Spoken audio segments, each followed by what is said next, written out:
दोस्तों स्वागत है आपका एक बार फिर से हमारे day to day update channel rare information पर। दोस्तों आज जो बात हम आपसे शेयर करने वाले हैं वह कोई रेयर इन्फॉर्मेशन या फैक्ट हो या ना हो, लेकिन मैं आपको यकीन दिला सकता हूं हमारी इस कुछ ही मिनटों की वीडियो से देश में मौजूद मीडिया चैनल की वजह से सूर्य ग्रहण की तरह लग रहे धब्बों की गहरी सच्चाई के बारे में मैं आपको एक बार ज़रूर सोचने पर मजबूर कर दूँगा।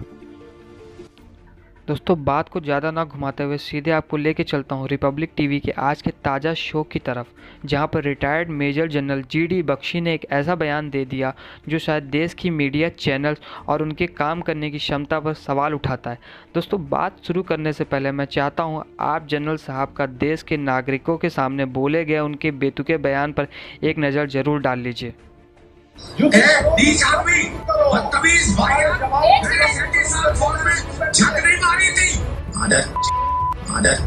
बख्शी साहब को करगिल वॉर के वक्त बटालियन को कमांड करने के लिए विशिष्ट सेवा मेडल के साथ काउंटर इंसर्जेंसी के वक्त सर्विस देने के लिए सेना मेडल तक से नवाजा गया है। बख्शी साहब रिटायर होने के बावजूद भी काफ़ी टीवी चैनल पर आज भी डिबेट करने के लिए बुलाए जाते हैं। दोस्तों आज मैं इनके बारे में ना लिखता, लेकिन बख्शी साहब का ये कोई पहला बयान नहीं है। इससे पहले भी ये ऐसे विवादित बयान दे चुके हैं, लेकिन मैं नहीं चाहता जो बात इन्होंने आज बोली है उसको देश के युवा और खासकर महिला वर्ग सुने, और इसी वजह से मुझे आज शायद कलम पकड़नी पड़ी।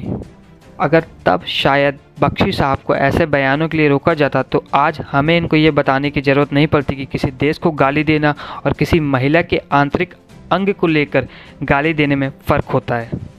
अगर तब शायद बख्शी साहब को ऐसे बयानों के लिए रोका जाता तो आज हमें इनको ये बताने की ज़रूरत नहीं पड़ती कि किसी देश को गाली देना और किसी महिला के आंतरिक अंग को लेकर गाली देने में फ़र्क होता है। चलिए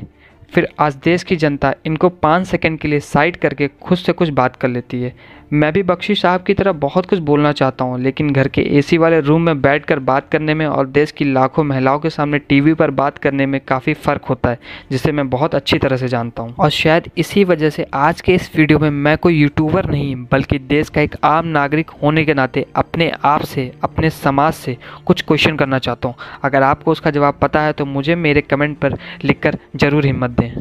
दोस्तों आर्मी का कोई रिटायर्ड जनरल जिसने देश के लिए काफ़ी जंग लड़ी है, जिसका हम पूरी तरीके से सम्मान करते हैं और ज़िंदगी भर करते रहेंगे, यह एक ऐसा कर्ज है जो शायद मैं क्या देश का कोई भी नागरिक नहीं उतार सकता। लेकिन क्या इतना सम्मान पाने के बाद कोई भी व्यक्ति किसी भी नेशनल टीवी चैनल पर किसी की माँ बहन को गाली देने की आज़ादी पा सकता है?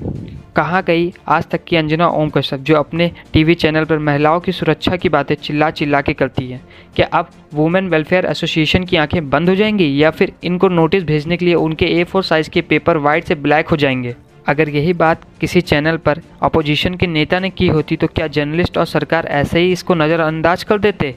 क्या उस वक्त भी हमारे आपके घर की महिलाओं को इस गंदे शब्द से फ़र्क नहीं पड़ता? दोस्तों देश की जिस आर्मी को उसकी मिट्टी उसकी माँ के समान लगती है, जिसके लिए वो अपनी जान तक दे सकता है, क्या उस इंसान को माँ का मतलब नहीं पता होगा? आखिर बख्शी साहब की ये बात उन डिसिप्लिन आर्मी ऑफिसर की इज्जत पर दाग नहीं जो जन्म देने वाली माँ से भी मीलों दूर अपनी भारत माँ के लिए 24 घंटे ड्यूटी पर तैनात हैं? या फिर अब ये मीडिया बख्शी साहब की उम्र का सहारा लेकर इनसे इस बात को यहीं ख़त्म करवा देगी और इनको ऐसे ही आगे अपने टीवी डिबेट में बुलाकर ऐसे अपशब्द का प्रयोग करवाकर टीआरपी का गेम प्ले खेलेगी?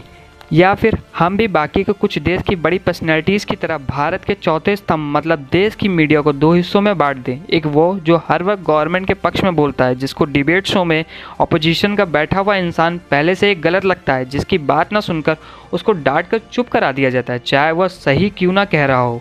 या फिर दूसरा पक्ष वो जो कहता है देश की मीडिया अब देश की मीडिया नहीं रही, वह एक पार्टी की मीडिया हो गई है, हमें टीवी देखना बंद कर देना चाहिए।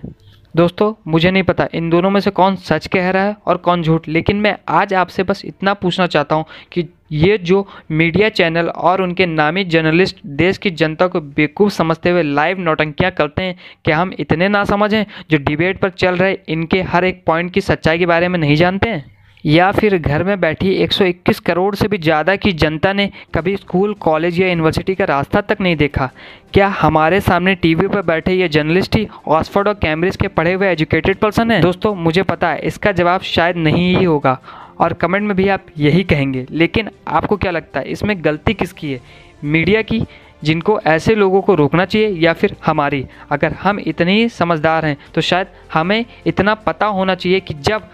बात गलत और सही की हो रही हो तो इन टीवी चैनल से ज़्यादा हमें इंसानियत के चैनल पर भरोसा करना चाहिए, जिसका कैमरामैन हरदम हमको और आपको देख रहा है।